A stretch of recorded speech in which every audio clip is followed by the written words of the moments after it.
বিশ্বনবী বলেন আল্লাহর দয়ার কোনো সীমা নাই। প্রতিদিন আমি বিশ্বনবী আল্লাহি লা আস্তাগফিরুল্লাহ ওয়া আতুবু ইলাইহি ফিল ইয়াউমি আকসার মিন 70 মাররা, প্রতিদিন আল্লাহর দরবারে আমি বিশ্বনবী 70 বারের বেশি তওবা করি, ইস্তেগফার পড়ি। কয়বার? আকসার মিন 70 মাররা, more than 70 times in a day। একদিনে 70 বারের বেশি। এই নবীর কোনো গুনাহ নাই? গুনাহ আছে? কথা বলেন। বিশ্বনবীর কোনো গুনাহ আছে? ওনার কোনো পাপ নাই, পঙ্কিলতা নাই, নিষ্পাপ একজন মহামানব, একজন অসাধারণ ব্যক্তিত্ব। তিনিও প্রতিদিন 70 বারের বেশি তওবা করতেন। তাহলে আমরা যারা গুনার সাগরে হাবুডুবু খাই, আমাদের করা দরকার কয়বার? হ্যাঁ, আহা। রব্বুল আলামিন বললেন, গোলাম, যত বড় গুনার সাগরে তুমি হাবুডুবু খাও না কেন, তোমার জন্য আমার রহমতের দরজা খোলা আছে না নাই? আল্লাহ বললেন, গাফিরিয যামবি ওয়া কাবিলিত তাওবা, আমার কাজ হলো গুনাহ মাফ করা, তওবা কবুল করা। শয়তানের কাজ হলো খালি ওয়াসওয়াসা দেওয়া, বান্দার কাজ হলো ওয়াসওয়াসা খেয়ে গুনাহ করা। আল্লাহ বলে, আমি আল্লাহর কাজ হলো খালি ক্ষমা করা। আল্লাহ বলেন, তোরা যদি পাপ না করতি আর আমার কাছে মাফ না চাইতি, তাহলে তোদেরকে ধ্বংস করে দিয়ে এমন এক জাতি আমি পৃথিবীর বুকে বানাতাম, পাঠাতাম, যারা সকালে পাপ করে দুপুরে মাফ চাইতো, দুপুরে পাপ করে রাতে মাফ চাইতো, আর আমি আল্লাহ ক্ষমা করে দিতাম। সুবহানাল্লাহ পড়ে। আল্লাহর কাছে সবচেয়ে প্রিয় জিনিস হচ্ছে ক্ষমা করা। কি করা? বান্দা যখন আল্লাহর কাছে ক্ষমা চায়, আল্লাহর কাছে ফিরে আসে, যে আমরা বলি তাওবা মানে টু রিটার্ন ব্যাক, ফিরে আসা, মনিবের কাছে ফিরে আসা, ভুলকে বুঝতে পারা, ক্ষমা চাওয়া, চোখের পানি ছাড়া। বিশ্বনবী বলেন, 2 ফোঁটা চোখের পানি আল্লাহর কাছে সবচেয়ে প্রিয়। এক হচ্ছে জিহাদের ময়দানে রক্তের ফোঁটা, 2 ফোঁটা পানি আল্লাহর কাছে সবচেয়ে প্রিয়। এক হচ্ছে জিহাদের ময়দানে রক্তের ফোঁটা, 2 হচ্ছে অনুতপ্ত বান্দার ক্রন্দনরত অবস্থায় চোখের পানির ফোঁটা। এই অনুতপ্ত বান্দার চোখের পানি আল্লাহর কাছে এত প্রিয়। অনুতপ্ত বান্দা যখন হাত তুলে মাথাটা নিচের দিকে করে চোখের পানি ছাড়ে, ওই চোখের পানি চোখ বেয়ে নাকের ডগা পেয়ে জমিনে পড়ার আগে ওই গুনাহগার বান্দারে মাফ করে দেয় কে? সাইয়েদনা আদম ভুল করলেন, আমরাও ভুল করি। সাইয়েদনা আদমকে আল্লাহ ক্ষমা করলেন, আমাদের গুনাহগুলো ক্ষমা করবে কে? সাইয়েদনা আদম দুনিয়ার বুকে এসে শত শত বছর আল্লাহর কাছে ক্ষমা চাইলেন। আল্লাহ বললেন, আদম, তোমাকে কয়েকটা কালিমাত বাক্য আমি শিখিয়ে দেই, এই বাক্যগুলো দিয়ে অনুতপ্ত হয়ে ক্ষমা চাও, ক্ষমা করে দিব। সাইয়েদনা আদম পড়তে আরম্ভ করলেন, রব্বানা যালামনা আনফুসানা ওয়া ইল্লাম তাগফির লানা ওয়া তারহামনা লানাকুনান্না মিনাল খাসিরিন। আল্লাহ, পাপ করেছি, অন্যায় করেছি, ভুল করেছি, তুমি যদি মাফ না করো, মাফ করার কেউ নাই। ঠিক কি না? লানাকুনান্না মিনাল খাসিরিন। আল্লাহ, আমরা ক্ষতিগ্রস্তদের মধ্যে অন্তর্ভুক্ত হয়ে যাব। এজন্য সাইয়েদনা আদম আলাইহিস সালাম যা করলেন, ওই পদ্ধতিতে আমাদেরও তওবার দরকার আছে না নাই? তওবা কবুল হওয়ার জন্য কয়েকটা শর্ত আছে, শুনবেন। 1 নাম্বার শর্ত হচ্ছে অ্যাকনলেজমেন্ট, স্বীকারোক্তি, আল ইকরার। You have to acknowledge what you have done from sin. কি পাপ করছেন এগুলো গুনে গুনে আল্লাহরে বলবেন, আল্লাহ, আমি পাপী, এই আকাশের নিচে, এই জমিনের উপর আমার চেয়ে বড় পাপী কেউ নাই, আমি সবচেয়ে বড় পাপী, আমি নরপিশাচ, আমি নাদান, আমি মূর্খ, আমি নালায়েক। চিল্লায় কোন ঠিক কিনা? এইভাবে নিজেরা ছোট করেন আর স্বীকার জানান, আল্লাহ, আমি পাপী, আমার চাইতে বড় পাপী কেউ নাই। আমরা সবাই পাপী, আমাদের 14 গোষ্ঠী পাপী। জোরে কোন ঠিক কিনা? সবাই পাপী, সব আমরা পাপ করেছি। আল্লাহ, আমার চেয়ে বড় পাপী কেউ নাই। এভাবে স্বীকার করেন, আল্লাহ, আমি এই পাপ করেছি, আমি নামাজ, আমি মিথ্যা সাক্ষী দিয়েছি, প্রতিবেশীর উপর জুলুম করেছি, অন্যায় করেছি, খারাপ আচরণ করেছি। একটার পর একটা স্বীকার জান। এগুলো স্বীকার গেলে খুশি হয় কে? 2 নাম্বার শর্ত নাদামা, অনুতপ্ত হওয়া, repentant. You have to be repentant what you have done from sins। আপনি অনুতপ্ত হন, আপনি চোখের পানি ছাড়েন, আপনি নত হন আর আল্লাহরে বলেন, আল্লাহ, আমি অনুতপ্ত, আর জীবনে করব না। 3 নাম্বার শর্ত হচ্ছে stop what you have done from sins। যে পাপগুলো করেছেন এটা এখনই বন্ধ করেন। অনেকে কয়, না, এগুলা কইরা যাই, পরে কদরের রাতে মাফ চাইবো। আছে না নাই? ও যে কদর পাবে কোনো গ্যারান্টি আছে? কথা বলেন। আরে কদর তো অনেক দূরে, আরো একদিন যে বাঁচবো কোনো গ্যারান্টি? কথা কন, শ্বাস যেটা ভিতরে ঢুকালাম, ব্রেথ ইন, এই ব্রেথ আউট, শ্বাসটা বের করতে পারবো? কোনো গ্যারান্টি আছে? লা ইস্তাখিরুনা সাআতা ওয়া লা ইস্তাকদিমুন। 1 সেকেন্ড আগেও আসে না, 1 সেকেন্ড পরেও আসে না। সেটার নাম হচ্ছে মরণ। চিল্লায় বলেন ঠিক কিনা? তার মানে আপনাকে থেমে যেতে হবে। থামেন, অনেক হয়েছে। আন্না, stop. What you have done from sins. থামেন, থেমে যান, আর করবেন না। 4 নাম্বার হচ্ছে to hate what you have done. যা আপনি করেছেন এটা মন থেকে ঘৃণা করেন। সুদ খেয়েছেন, অনুতপ্ত হয়েছেন, স্বীকার করেছেন, থেমেছেন, এবার এটা ঘৃণা করেন অন্তর থেকে, মন দিয়ে ঘৃণা করেন। 5 নাম্বার শর্ত হচ্ছে to determine that you never repeat this sin in your life again. আপনি আল্লাহরে ওয়াদা দেন, কমিটমেন্ট দেন, আর বলেন আল্লাহ আমার জীবনে পারতপক্ষে এই কাজ আমি আর করব না। এই পদ্ধতিতে যদি আমরা আল্লাহর কাছে ক্ষমা চাই, ক্ষমা করবে কে? চিল্লায় বলেন কে? আল্লাহ বলে গোলাম যখনই ক্ষমা চাইবি আমার দরজা তোর জন্য খোলা। 24/7, সপ্তাহের 7 দিন, মাসের 30 দিন, বছরের 365 দিন তওবার দরজা খোলা আছে না নাই? শুধু 2টা সময় তওবার রাস্তা বন্ধ করে দেয় কে? 1 নম্বরে বাদাল গারগারা, মালাকুল মাউত যখন চলে আসে, রুহু নেয়ার জন্য যখন টানাটানি করে, মালাকুল মাউতের চেহারা যখন মুমূর্ষু রোগীটা দেখে ফেলে, মৃত্যুর পথযাত্রী যখন মালাকুল মাউতকে চাক্ষুষ দেখে ফেলে, তখন তওবার রাস্তা ব্লক করে দেয় কে? তখন তওবা আল্লাহর কাছে করলে এটা কবুল হবে? আজীবন চান্স পাইছে, করে নাই। মালাকুল মাউতকে যখন দেখে ফেলবেন তখন আর তওবার রাস্তা খোলা থাকবে না, ওটা ব্লক, ওটা বন্ধ করে দেয় কে? ফেরাউনও যখন মালাকুল মাউতকে দেখছে আর লোহিত সাগরে ডুবতে ডুবতে যখন পানি খাইছে, পানি খাইতে খাইতে ফেরাউনের পেটটা এত বড় হয়ে গেছে, তখন ফেরাউন হাত তুলে বলে আনা মিনাল মুসলিমিন, কয় আমি মুসলমান। দেখছেন কত ভালো মানুষ? ফেরাউন না যদি মুসলমান হয় তা আমরা থেকে লাভ কি? কথা বলে, তখন বলে আমি মুসলমান, তখন আর বাঁচার উপায় নাই। আল্লাহ বলে না, এখন করলে তো হবে না, তোমার সময় শেষ। কারণ তাকে যখন সাইয়েদনা মুসা আলাইহিস সালাম যাকাতের কথা বলল, সে বলল আমি যাকাত দিব না। সাইয়েদনা মুসা আলাইহিস সালাম বললেন আযাবের অপেক্ষা কর। আল্লাহ আযাব পাঠালেন, ফাখাসাফনা বিহি ওয়া বিদারিহিল আরদ, কারুনকে সহ, কারুনের সব সম্পদ সহ আল্লাহ জমিনে দাবিয়ে দিতে লাগলেন। কারুনও যেতে লাগলো, হাঁটু পর্যন্ত যায়, তার ভয় হয় না।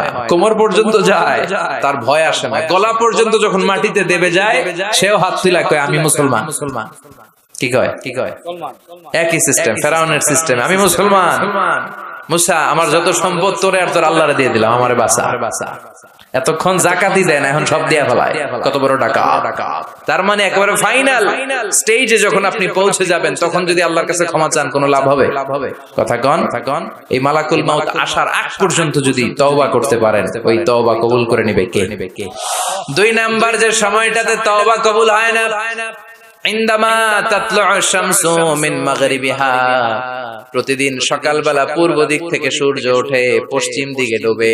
কিয়ামতের আগ দিয়ে সূর্য পূর্ব দিক থেকে না উঠে পশ্চিম দিক থেকে ওঠা শুরু করে দিবে। যেদিন সূর্য পশ্চিম দিক থেকে উঠবে, ওই দিন থেকে তওবার রাস্তা বন্ধ করে দিবে কে? এর আগ পর্যন্ত আল্লাহর কাছে যদি তওবা করি, ওই তওবা কবুল করবে কে?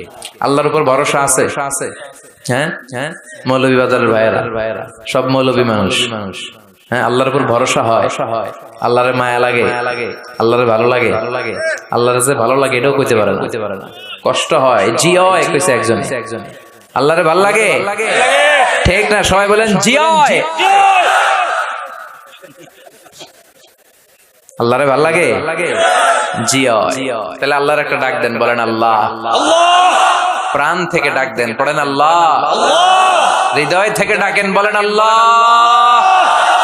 আল্লাহর সাথে যতক্ষণ বান্দার সম্পর্ক থাকবে, ততক্ষণ আল্লাহর পক্ষ থেকে স্পেশাল মার্সি, ব্লেসিংস, রহমত আছে না নাই? চিল্লায় বলেন আছে না নাই? আল্লাহ ডেকে বললেন গোলাম যখনই ডাকবি তখনই আমি সাড়া দেই। আল্লাহু আকবার। এমন এক আল্লাহ মাঝরাতে উঠে চোখের পানি ছেড়ে যদি আল্লাহরে ডাকেন, আল্লাহ আছে না নাই? আপনিও ঘুমান, আপনার আল্লাহও যদি ঘুমায়, তাহলে আপনি যখন ঘুম থেকে জেগে আল্লাহরে ডাকবেন, আল্লাহ ডাকে সাড়া দিতে পারবে না, ঠিক কিনা? কিন্তু এই জন্য আল্লাহ ঘুমায় না। আমরা ঘুমিয়ে পড়ি, আল্লাহ ঘুমায় না। কারণ উনি যদি ঘুমিয়ে যায়, আমার যদি ঘুম ভেঙে যায়, আমার কিছু লাগলে দিবে কে? উনি ছাড়া দেওয়ার কেউ নাই। সাইয়েদনা মুসা আলাইহিস সালাম আল্লাহর একবার প্রশ্ন করছেন, আল্লাহ আয়াগলিবুকান নাওম, আপনার কি ঘুমে ধরে? সুবহানাল্লাহ কইবেন না? এই পৃথিবীতে মুসা আলাইহিস সালাম আল্লাহকে প্রায় এরকম অবাক করা প্রশ্ন করেছেন। আল্লাহকে জিজ্ঞেস করলেন, আল্লাহ সারাদিন আমি ছাগল চড়াই। মুসা আলাইহিস সালাম কি চড়াতেন? আপনারা ছাগল চড়াননি? হ্যাঁ, ছাগল চড়ান না? ছাগল চড়ানো সুন্নাহ, পারলে চড়াবেন। সহিহ বুখারীর বর্ণনা, মা মিন নাবিয়্যিন ইল্লা রাআল গানাম। এই পৃথিবীতে এমন কোন নবী নাই যে নবী ছাগল চড়ায় নাই। সুবহানাল্লাহ পড়েন। সাহাবারা বললেন, ইয়া রাসূলুল্লাহ, আপনিও ছাগল চড়িয়েছেন? বিষ্ণু বললেন, হ্যাঁ, আমিও তো মক্কার লোকদের ছাগল চড়িয়ে দিয়েছি অল্প কিছু পয়সার বিনিময়ে। আল্লাহু আকবার। সাইয়েদনা মুসা আলাইহিস সালাম বললেন, মাবুদ, সারাদিন ছাগল চড়িয়ে আমি ক্লান্ত হয়ে যাই, রাত্রিবেলা ঘুম আমার উপরে চেপে বসে।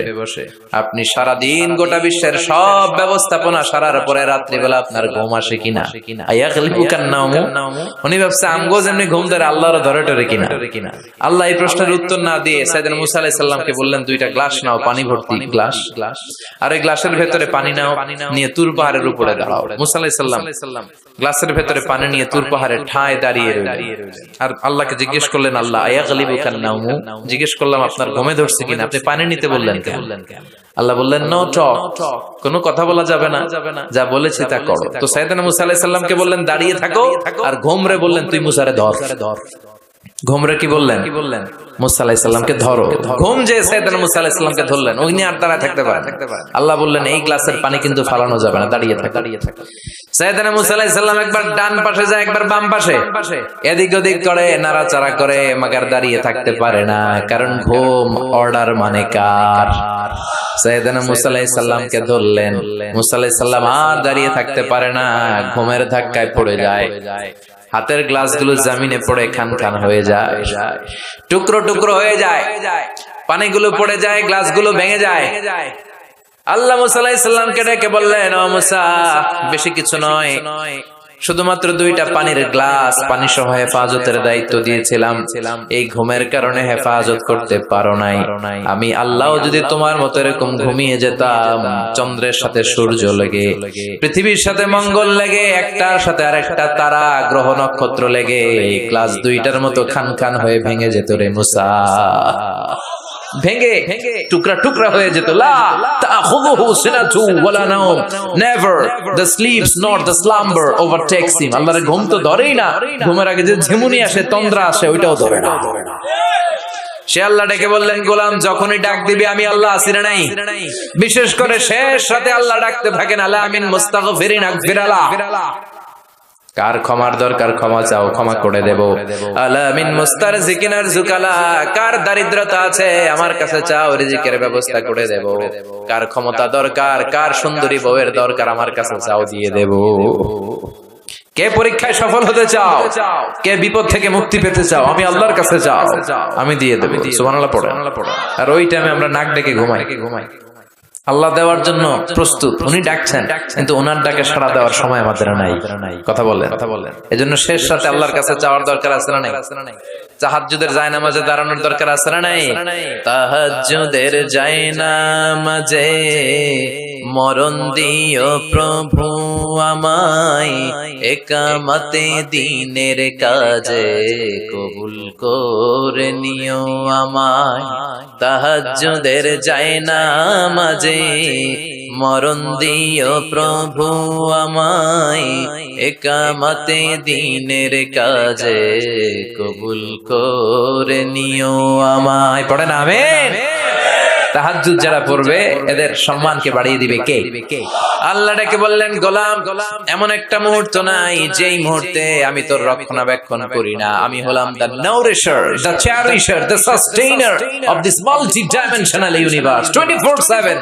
যখনই যাবি, যখনই আল্লাহ বলে আমরা ডাকবো, এটাকে সাড়া দেওয়ার তিনি আছেন না নাই? এজন্য যখনই অন্যায় হবে সাথে সাথে তওবা করব। অনেকে বলে, না আজকে অন্যায় করেছি, আজকে না, কালকে মাফ চাবো, এই বছর করছি, আগামী বছর মাফ চাবো, এই বছর পাপ টাপ করে নেই, আগামী বছর উমরায় যাবো, কাবাগর ধরে মাফ চাবো, এরকম আছে না নাই? আপনি যে কাবাগর পর্যন্ত পৌঁছতে পারবেন গ্যারান্টি আছে? না। দেরি করা ঠিক না। কয়েকটা কাজে দেরি করতে বিশ্বনবী নিষেধ করেছেন। এক নাম্বার, আস-সালাতু ফি ওয়াক্তিহা, নামাজের সময় হলে নামাজ পড়ে নেয়া। দেরি করা যাবে? সালাত প্রতিষ্ঠায় দেরি করা যায়? সালাতে কায়েম করো, সালাতে কায়েম করো, হবে সম্মানী তুমি, হবে জান্নাতি তুমি, হবে সম্মানী তুমি, হবে জান্নাতি তুমি, দিবে কাল হাশরে শীতল ছায়া আরশে আজিম, রাব্বিয়াল আলা রাব্বিয়াল আযীম। ঠিক কি না? সালাতের সময় হবে তো সালাত করবেন। মাইয়েত কেউ মারা গিয়েছে, সাথে সাথে দাফন কাফনের ব্যবস্থা করবেন। ছেলেমেয়েরা প্রাপ্ত বয়স্ক হয়েছে, বিয়ের ব্যবস্থা করবেন।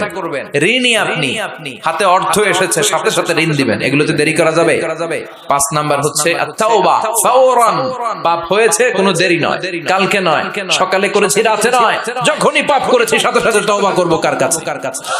চোখের পানি ছেড়ে দেন আল্লাহর কাছে, কায়মন বাক্যে চোখের পানি ছেড়ে তওবা করেন। অনেকে মনে করে হুজুর ডেকে তওবা করানো লাগে। কথা কন, মৌলভী বাজারে এগুলা নাই, আছে আছে। মনে করে যে পীর সাহেব হুজুরের হাতে হাত রেখে তওবা পড়তে হবে, ইমাম সাহেবকে লাগবে, বড় হুজুরের লাগবে, হুজুর আসতে না পারলে মনে হয় তওবা হবে না। এরকম চিন্তা ভাবনা করার কোনো সুযোগ আছে না। আপনার রবের কাছে আপনি ক্ষমা চাইবেন, কাউরে লাগবে না। চোখের পানি ছাড়েন, আল্লাহরে ওয়াদা দেন আল্লাহ আর করবে না। আল্লাহর কাছে ক্ষমা চান, আপনারে ক্ষমা করবে কে? উনি হচ্ছেন ক্ষমাশীল। প্রতিনিয়ত ক্ষমা চান, যতবার অন্যায় হবে ক্ষমা চান। বিশ্বনবী প্রতিদিন ক্ষমা চাইতেন কয়বার? চিল্লায় বলেন। 70 বারেরও বেশি। আকসার মিন 70 মাররা, 70 বারেরও বেশি বিশ্বনবী পড়তেন আস্তাগফিরুল্লাহ। কি পড়তেন? আওয়াজ করে পড়েন আস্তাগফিরুল্লাহ। আবার পড়েন আস্তাগফিরুল্লাহ। আর বিশ্বনবী বলতেন মান লাজিমাল ইস্তিগফার জাআলাল্লাহু লাহু মিন কুল্লি দিকিন মাখরাজা। সব সময় যে ইস্তিগফার পড়বে, সে যদি কোনো বিপদে আটকে যায়, বিপদ থেকে উদ্ধার করবে কে? আমাদেরকে বিপদ থেকে উদ্ধার করে কে? না আমাদের বড় পীর সাহেব, না আপনাদের এখানে শাহজালাল ইয়ামানির মাজার আছে, তো উনি উদ্ধার করে এলাকার লোকদেরকে। হ্যাঁ, উদ্ধার করে কে? বাঁচাতে পারে কে? তরাতে পারে কে? সুস্থ রাখতে পারে কে? সফলতা দান করতে পারে কে? জান্নাত দিতে পারে কে? আল্লাহ ছাড়া কেউ কিছু করতে পারে না, এমনকি বিশ্বনবীও কিছু করতে পারে না। ঠিক কিনা? বিশ্বনবীর কাছেও চাওয়া যায় না, কারণ বিশ্বনবী নিজেও চাইতেন কার কাছে? বিপদে আপদে সব সময় আমরা একটা সত্তার কাছে চাই। চিল্লায় বলেন তিনি কে? এজন্য বিশ্বনবী বলতেন যারা এই সব সময় ইস্তিগফারের সাথে লেগে থাকবে, তারা প্রথমত আল্লাহর কাছে বিপদ থেকে মুক্তি পেয়ে যাবে। বিপদে পড়লেই মুক্তি। মান লাজিমাল ইস্তিগফার জাআলাল্লাহু লাহু মিন কুল্লি দিকিন মাখরাজা ওয়া মিন কুল্লি হাম্মিন ফারাজা। আর আপনাকে দুশ্চিন্তা মুক্ত করে দিবে কে? এগুলো হচ্ছে ফাদাইলুল ইস্তিগফার, ইস্তিগফারের ফজিলত। বিপদে পড়বেন, আপনার বিপদ মুক্ত করে দিবে, টেনশন মুক্ত করে দিবে। আমাদের সমাজে টেনশন আছে না নাই? মৌলভী বাজারে মাশাআল্লাহ এগুলো নাই। হ্যাঁ, কি টেনশন বলেন? কিসের এত টেনশন আপনাদের? সবার চেহারা কত সুন্দর, কি হাসি খুশি। হ্যাঁ, খেয়ে দেয়ে নাদুস নাদুস সবাই। কিসের টেনশন বলেন? কিসের? জীবনের টেনশন, মরণের টেনশন, ক্যারিয়ারের টেনশন, বাড়ি ভাড়া, বিদ্যুৎ বিল, পুলিশের দৌড়ানি, র্যাবের দৌড়ানি আছে না নাই? এই এলাকায় এগুলো নাই। তার মানে টেনশনের শেষ নাই। রাস্তায় বেরিয়েছে যে কোনো মুহূর্তে সড়ক দুর্ঘটনা আছে না নাই? যে কোনো মুহূর্তে চলে যেতে পারে। কে আগে যাবে, কে পরে যাবে, কোনো সিরিয়াল নাই। মুরব্বীরা বেঁচে থাকে, মাঝে মাঝে যুবকরা মরে যায়। হাসপাতালে রোগীগুলো বেঁচে থাকে, ডাক্তার মরে যায়। কথা কন নাকি মৌলভী বাজারে ডাক্তার মরে না? হ্যাঁ, এই এলাকার ডাক্তাররা মরে না? মরে। কে যে কখন চলে যাবে কোনো হদিস নাই। এই যে এত জীবনের টেনশনে অনেকে হার্ট অ্যাটাক করে। এই টেনশন মুক্ত করে দিবে কে? যদি সবসময় ইস্তিগফার পড়েন, বিপদ মুক্ত করবে আল্লাহ, টেনশন মুক্ত করবে। ওয়ায়ারযুকহু মিন হাইসু লা ইয়াহতাসিব, এমন জায়গা থেকে আল্লাহ রিজিকের ব্যবস্থা করে দিবেন যেটা আপনি কল্পনাও করতে পারেন নাই। সুবহানাল্লাহ পড়বেন না? আবার বিশ্বনবী বললেন সব সময় যারা ইস্তিগফার পড়বে, আল্লাহর কোনো আযাব তাদের উপর আসবে না। সুবহানাল্লাহ পড়েন। আল্লাহর কোরআন সাক্ষী, আল্লাহ বললেন ওয়ামা কানাল্লাহু মুআযযিবাহুম ওয়া হুম ইস্তাগফিরুন।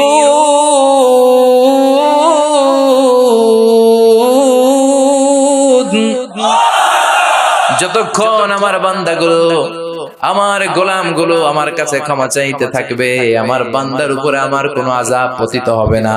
সুবহানাল্লাহ পড়েন। সবসময় আযাব মুক্ত থাকবেন, বিপদ মুক্ত থাকবেন, কিন্তু শর্ত হচ্ছে সবসময় কি পড়তে হবে? 5 নাম্বার ইস্তিগফারের ফজিলত হচ্ছে বেশি বেশি ইস্তিগফার পড়লে আল্লাহ তাআলা আপনাকে মুস্তাজাবুদ দাওয়া বানিয়ে দিবে। কি বানায় দিবে? মুস্তাজাবুদ দাওয়া মানে এমন ব্যক্তি আপনি হয়ে যাবেন, আপনি হাত তুলতে দেরি, ওই দোয়া কবুল হতে দেরি হবে। সুবহানাল্লাহ পড়বেন না? মুস্তাজাবুদ দাওয়া হতে মন যায়? কার কার মনে যায়? সবার মনে চায়?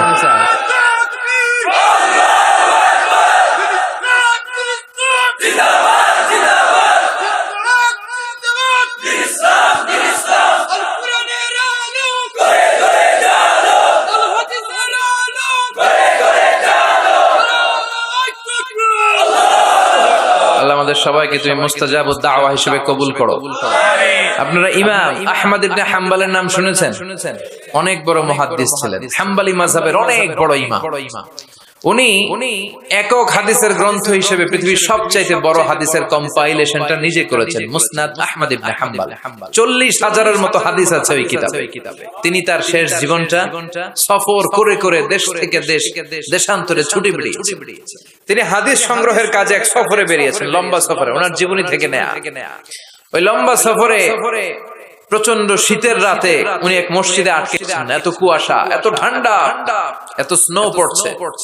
উনি ভাবলেন এক কাজ করি, এই মসজিদটাতে রাতে আমি ঘুমিয়ে পড়ি, ফজর বাদ আমি সফরে বেরোবো, আবার নতুন করে নতুন উদ্যমে হাদিস সংগ্রহের কাজে আমি বেরিয়ে পড়ি। কিন্তু মসজিদে শুয়ে উনি পড়লেন বিপাকে। মসজিদের দারোয়ান ওনারে মসজিদে থাকতে দেয় না। উনি বললেন, বাবা আমি ফজরের সালাতে এই মসজিদে পড়বো নিয়ত করেছি, আমি ফজরের মুসল্লি, রাতটা তুমি কাটাতে দাও, আমি সকাল হতে না হতেই চলে যাব। কিন্তু দারোয়ান তো থাকতে দেয় না, ছোটবান্দা। সে বললো, বেরোন, মসজিদে থাকা যাবে না, বের হয়ে যান। কারণ দারোয়ান চিনতে পারেনি যে উনি জগৎ বিখ্যাত মুহাদ্দিস, এত বড় আলেমে দ্বীন। দারোয়ান ওনাকে চিনেনি। উনি বাধ্য হলেন মসজিদ থেকে বেরোতে। মসজিদ থেকে বেরোয় হাঁটতে লাগলেন আর শীতে কাঁপতে লাগলেন। হঠাৎ দেখলেন একটা বাজার, আর ওই বাজারে খাব্বাস যুবক রুটি বিক্রেতা রুটি বানায়। কি বানায়? ওই খাব্বাসকে যে সালাম দিলেন, আসসালামু আলাইকুম, বাবা আমি তোমার রুটির দোকানের পাশে বসতে চাই, একটু আগুন পোহাতে চাই, যদি তুমি অনুমতি দাও। খাব্বাস বলে, আহলান ওয়া সাহলান ওয়া মারহাবান বিক, আসেন বসে যা, বিশ্রাম নেই, আগুন পোহা। আপনি আগুন পোহালে আমার ক্ষতি কি? সুবহানাল্লাহ কইবেন না? কি ভদ্র যুবক। সাইয়েদনা ইমাম আহমদ ইবনে হাম্বল আল্লাহর শুকরিয়া করলেন, বসলেন, আগুন পোহাতে লাগলেন আর হাদিসের বই পড়তে লাগলেন। আর দেখলেন এই খাব্বাস রুটি দোকানদারের মালিক, যুবক রুটি বিক্রেতা, রুটি বানায় আর কিছুক্ষণ পর পর পড়ে আস্তাগফিরুল্লাহ, কিছুক্ষণ পর পর সে শুধু পড়ে আস্তাগফিরুল্লাহ। রুটি বানায় পড়ে আস্তাগফিরুল্লাহ, খামির বানায় পড়ে আস্তাগফিরুল্লাহ, চুলার মধ্যে রুটি ঢুকিয়ে দেয় আর পড়ে আস্তাগফিরুল্লাহ, শুধু আস্তাগফিরুল্লাহ। কেউ রুটি কিনতে আসলে তাকে রুটি দেয় আর পড়ে, টাকা নিয়ে ক্যাশ বক্সে রাখে আর কি পড়ে, শুধু এটাই। ইমাম আহমদ ইবনে হাম্বল কৌতূহলবশত জিজ্ঞেস করলেন, ইয়া শাব মালাক দাইমান তাকরাউনা আস্তাগফিরুল্লাহ, হে যুবক ঘটনা কি? আসার পর থেকে খালি দেখতেছি আস্তাগফিরুল্লাহ আস্তাগফিরুল্লাহ আস্তাগফিরুল্লাহ, কেন? যুবক বলে, ইস্তিগফার বেশি বেশি পড়ার কারণে আমি জীবনে অনেক কিছু পেয়েছি। কি পেয়েছো? জাআলানিল্লাহু তাআলা মুস্তাজাবাদ দাওয়া, এই দোয়ার বরকতে আমার আল্লাহ আমারে মুস্তাজাবুদ দাওয়া বানিয়ে দিয়েছে। আমি যা চাই তাই ভাই, যা দোয়া করি তাই কবুল। সুবহানাল্লাহ কইবেন না? ইমাম আহমদ ইবনে হাম্বল তো অবাক, বলে কি এই ছেলে, আমি এত বড় মুহাদ্দিস, আমিও তো মুস্তাজাবুদ দাওয়া নই, আমিও তো না, কি করে সে মুস্তাজাবুদ দাওয়া হলো? আরো কৌতূহল নিয়ে জিজ্ঞেস করলেন, আনতা মুস্তাজাবুদ দাওয়া, তুমি মুস্তাজাবুদ দাওয়া, ওয়া কাইফা যালিক, কিভাবে এটা সম্ভব, কেমন করে হলে? সব দোয়া তোমার কবুল হয়েছে? সে বলল, হ্যাঁ, আমি জীবনে যা চেয়েছি আমার সব দোয়া আল্লাহ কবুল করে নিয়েছে, তবে একটা দোয়া ছাড়া। কয়টা? কথা বলেন। এবার ওনার কৌতূহল আরো বেড়ে গেল। সব দোয়া কবুল হয়েছে, আবার একটা কবুল হয় না, এটা কেমন কথা? উনি কৌতূহল নিয়ে জিজ্ঞেস করলেন, ইয়া শাব আইয়ু দুআইন যালিক, ওটা কোন দোয়া যে দোয়া এখনো তোমার কবুল হয় না? এবার যুবক বলতে আরম্ভ করলো, আমি জীবনে যত দোয়া করেছি প্রতিটা দোয়াই আল্লাহ কবুল করে নিয়েছে, একটা দোয়া ছাড়া সেটা আল্লাহ কবুল করে নাই। সেটা হচ্ছে আমি জীবনে আল্লাহর কাছে চেয়েছি, আল্লাহ শুনেছি এই জামানার সবচেয়ে বড় মুহাদ্দিস, ওনার নাম নাকি ইমাম আহমদ ইবনে হাম্বল, আমি যেন ওনাকে আমার দুটি নজর দিয়ে দেখে মরতে পারি, আল্লাহ তুমি কবুল করো। এই দোয়াটা আমি প্রতিদিন করি কিন্তু আল্লাহ কবুল করে না, আমার এই দোয়াটা কবুল হয় নাই, বাকি সব দোয়া কবুল হয়েছে। ইমাম আহমদ ইবনে হাম্বল আর ধৈর্য ধারণ করতে পারলেন না, চোখের পানি ছেড়ে দিলেন। আর যুবককে বললেন, ইয়া শাব, তোমার এই দোয়াটাও কবুল হয়েছে, তোমার এই দোয়াটাও আল্লাহর কাছে কবুল হয়েছে। আনা আহমদ ইবনে হাম্বল, আমি সেই আহমদ ইবনে হাম্বল মুহাদ্দিসুদ দাহর, আমার সাথে দেখা করার জন্য আল্লাহ আমার দরবারে তোমারে পাঠায় নাই, আমারে তোমার দরবারে নিয়ে এসেছে। আমি আহমদ ইবনে হাম্বল মুহাদ্দিসুদ দাহর, এ যুগের সবচেয়ে বড় মুহাদ্দিস, আমি সেই ব্যক্তি। এবার যুবক আর ধৈর্য ধারণ করতে পারে না, চিৎকার দিয়ে আল্লাহর শুকর আদায় করে সাইয়েদনা ইমাম আহমদ ইবনে হাম্বলকে জড়িয়ে ধরে, হাতে হাত রেখে মুসাফা করে, কপালে চুমু খায় আর বলে, ইমাম আপনি ঠিকই বলেছেন, আজকের এই গভীর রজনীতে আমার এই দোয়াটাও আল্লাহ কবুল করে নিল। মুস্তাজাবুদ দাওয়া। সব সময় যদি এভাবে ইস্তেগফারের সাথে লেগে থাকা যায়, ইস্তেগফারের আমলটা যদি করা যায়, এখানকার যারা আছেন এদের মধ্যে অনেকে মুস্তাজাবুদ দাওয়া হয়ে যাবে। মুস্তাজাবুদ দাওয়ার কিছু শর্ত আছে, হালাল ঢুকাইতে হবে ভিতরে। কি ঢুকাইতে হবে?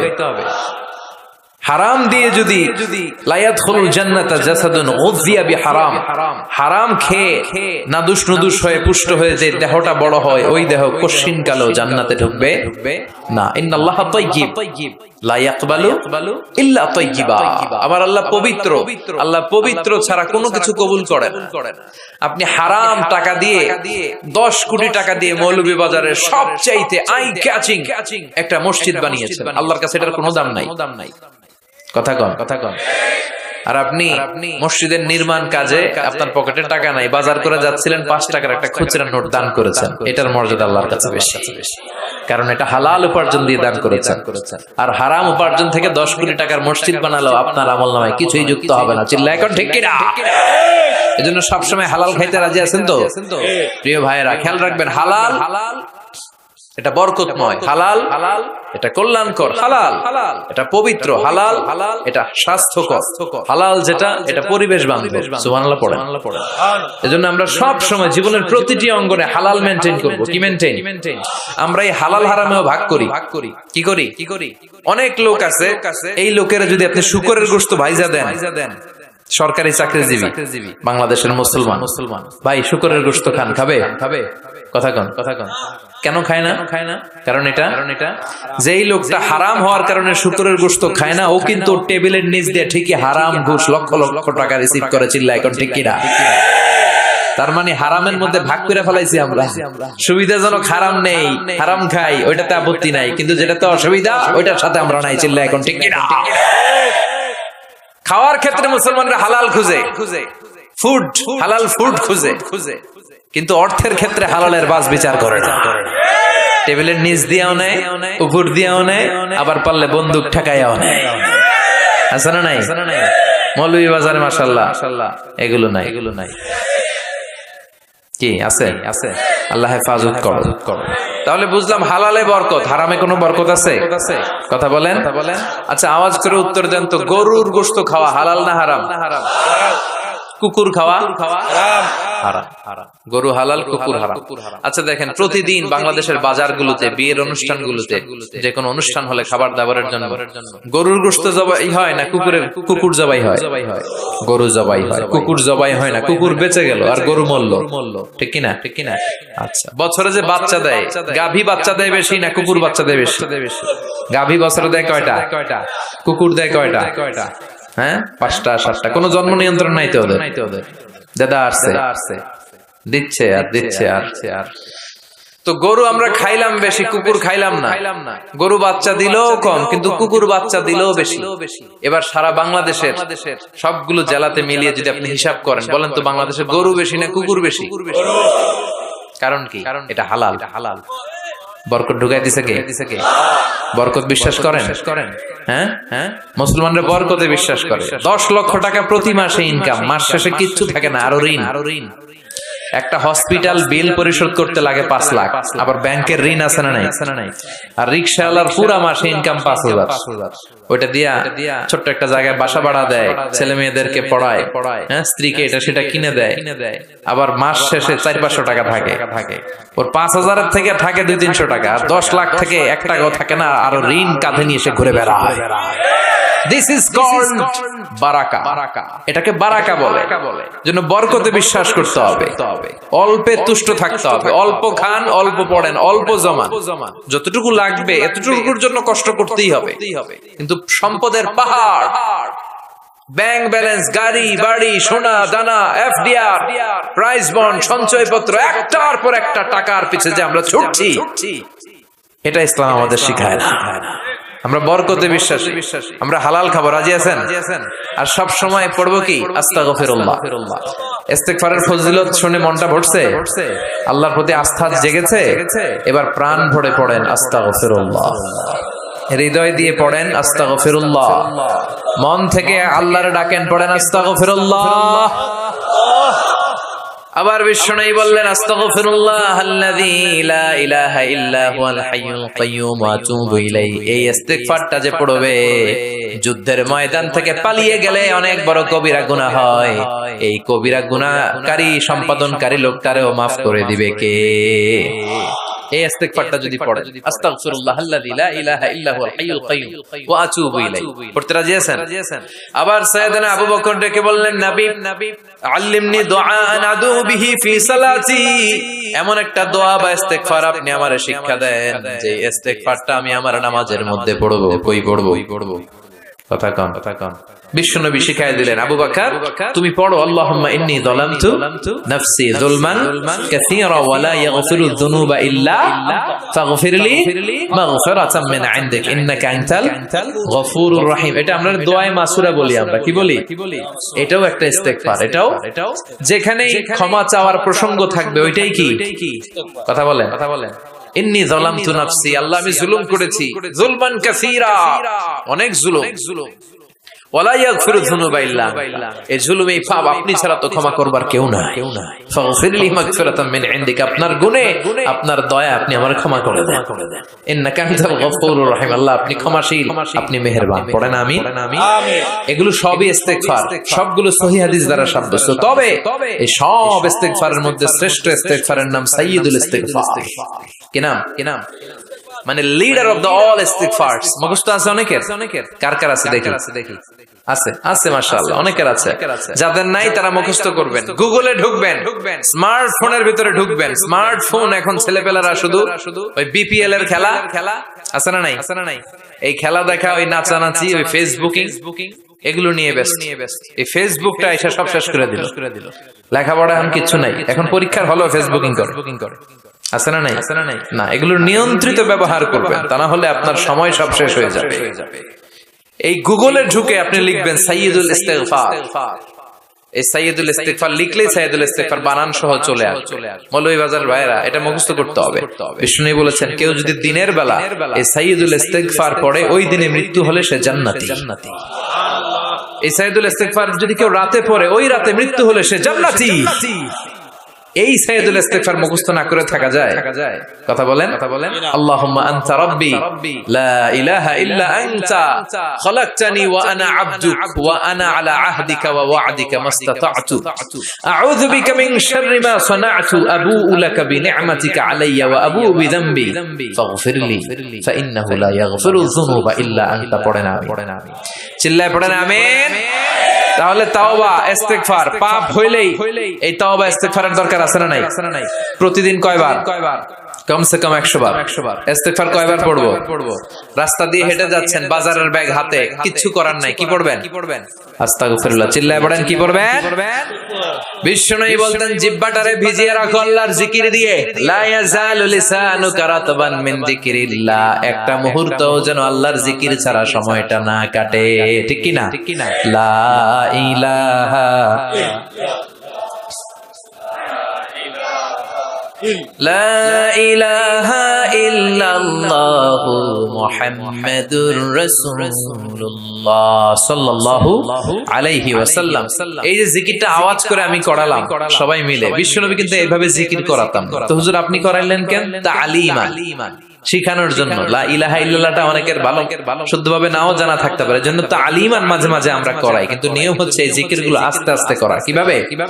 আল্লাহ বলেন ওয়াজকুর রাব্বাকা ফি নাফসিকা তাদাররুআ ওয়া খাইফা ওয়া দুনাল জারি মিনাল কাওলি বিল গুদুবি ওয়াল আসাল ওয়া লা তাকুম মিনাল গাফিলিন। আল্লাহু আকবার।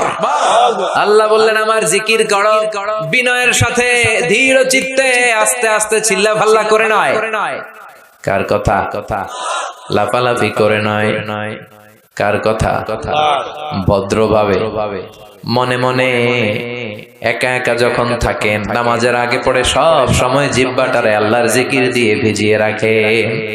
কিন্তু লাফালাফির জিকির এই দেশে আছে না নাই? আল্লাহর মেহেরবানি, মৌলভীবাজার এগুলো কম বোধহয়, তাই না? আলহামদুলিল্লাহ। কিন্তু বাংলাদেশে অনেক জায়গায় কিন্তু লাফায় খালি। আপনাদের কাছে দেখলে কেমন লাগে? আমি এখন জিকিরের কথা কইতেছি, কেউ যদি আইসা আমারে ধরে, হ্যাঁ, এদিক থেকে যদি আমার কাঁধে ওঠে, আমার মাইক যদি ধাক্কা মারে, আমি দেবো দৌড়। কথা কন, হ্যাঁ। তো এইটা কেমন জিকির রে ভাই? আমি জিকির করাচ্ছি, আপনি লাফাচ্ছেন কেন? বিষ্ণু ইসলাম এবং ওনার সাহাবারা যখন জিকির করতেন, তাসবিহ পড়তেন, কোন জিকির করার সময় এরকম বিষ্ণুনবী জিকির করতেছেন, সাহাবারা লাফাইতে লাফাইতে খেজুর গাছের উপরে পাওয়া যায়, হাদিসে পাওয়া যায়। অথবা বিষ্ণুনবী তাসবিহ পড়তেছেন, জিকির করতেছেন, সাহাবারা লাফাইতে লাফাইতে বিষ্ণুনবীর কান্দে আছে। তাহলে এগুলো করা যাবে। আবার অনেক জায়গায় এমন জিকির করে, হুই হাই হেই হো আছে না নাই? হ্যাঁ, ওই যে কয় বসেন না, এগুলো ভুল, এগুলো আমরা করব না, এগুলো আমরা করব না। এই যেটা উচ্চারণ করলো, এই কথাটা বলতেই পারি না কোথাও। বললেই আমি মাহফিলে ওই দুই একজন উঠলে আমি উঠতে দেই না, তো আমি বলি এই উঠলেন কেন, বসেন। তখন সবাই শুরু করে বসেন। তো এরকম লাফালাফি করে জিকির করা, এটা সুন্নাতে নাই। আমরা ধীরস্থির ভাবে জিকির করব। বিশ্বনবী বলেছেন আফদালুয যিকরি লা ইলাহা ইল্লাল্লাহ, সবচেয়ে শ্রেষ্ঠ জিকিরের নাম। আবার এটার নাম কালিমায়ে তাইয়্যিবা। এটার নাম কি? বিশ্বনবী বললেন মান ক্বালা লা ইলাহা ইল্লাল্লাহ মুখলিসান মিন কলবিহি দাখালাল জান্নাহ। ইয়াকিনের সাথে, ঈমানের সাথে একবার যে তার জীবনে পড়তে পারলো লা ইলাহা ইল্লাল্লাহ, তার জান্নাতের মালিক বানায়া দিবে কে? আবার আল্লাহ বললেন দারাবাল্লাহু মাসালান কালিমাতান তাইয়্যিবাতান কাশাজারাতিন তাইয়্যিবাতিন আসলুহা সাবিতুন ওয়া ফারউহা ফিস সামা। সুবহানাল্লাহ পড়েন। এটার নাম দিলেন আল্লাহ কালিমায়ে তাইয়্যিবা। এই লা ইলাহা জিকিরের নাম কি বলেন? কালিমায়ে পবিত্র বাক্য। এর চেয়ে পবিত্র আর হয় না। মুস্তাদরাকে হাকিম সহিহ ইবনে হিব্বানে এসেছে, সাইয়েদনা মুসা আলাইহিস সালাম আল্লাহকে জিজ্ঞেস করলেন, আল্লাহ এমন একটা দোয়া, এমন একটা জিকির আপনি আমারে শিক্ষা দেন যে জিকিরটা দিয়ে আমি আপনারে ডাকবো। কে প্রশ্ন করলেন? মুসা আলাইহিস সালাম। উত্তর করেন, কে প্রশ্ন করেছে? মুসা আলাইহিস সালাম। কাকে প্রশ্ন করেছে? কি প্রশ্ন করেছে? যে আল্লাহ এমন জিকির শিক্ষা দেন যেটা আমি ছাড়া কেউ জানবে না, আমি আপনারে ডাকবো এটা দিয়ে। আল্লাহ বললেন মুসা তুমি পড়ো লা ইলাহা। মুসা আলাইহিস সালাম বললেন আল্লাহ এটা কি কইলে? আমি বললাম এমন একটা যেটা দিয়ে আমি ডাকবো, আর কেউ জানে না। এটা তো সবাই জানে, এটা জাতীয় জিকির, এটা আন্তর্জাতিক জিকির, সবার মুখস্থ। আল্লাহ বললেন এটাই শ্রেষ্ঠ জিকির, এর চেয়ে শ্রেষ্ঠ জিকির আর হয় না।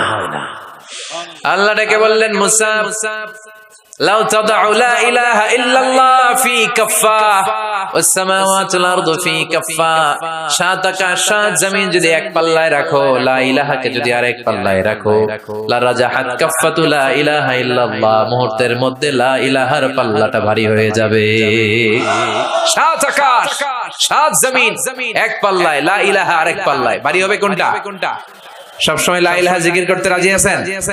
আবার বিশ্বনবী বলছেন আহাব্বুল কালামি ইলাল্লাহি আরবা, আল্লাহর কাছে সবচেয়ে প্রিয় কথা চারটি। মৌলভীবাজারের ভাইয়েরা চিল্লায় কোন আল্লাহর কাছে সবচেয়ে প্রিয় কথা কয়টি? জোরে বলেন কয়টি? এক হলো সুবহানাল্লাহ, দুই হলো আলহামদুলিল্লাহ, তিন হলো লা ইলাহা ইল্লাল্লাহ, চার হলো আল্লাহু আকবার। এই চারটা কথা আল্লাহর কাছে প্রিয়। পড়তে রাজি আছেন? মনে থাকবে তো? আবার সাইয়েদনা আব্দুল্লাহ ইবনে আমর ইবনে আল-আস বলেন, রাআইতু রাসূলুল্লাহ সাল্লাল্লাহু আলাইহি ওয়াসাল্লাম ইয়াকিদু তাসবিহা ফি ইয়ামিনিহি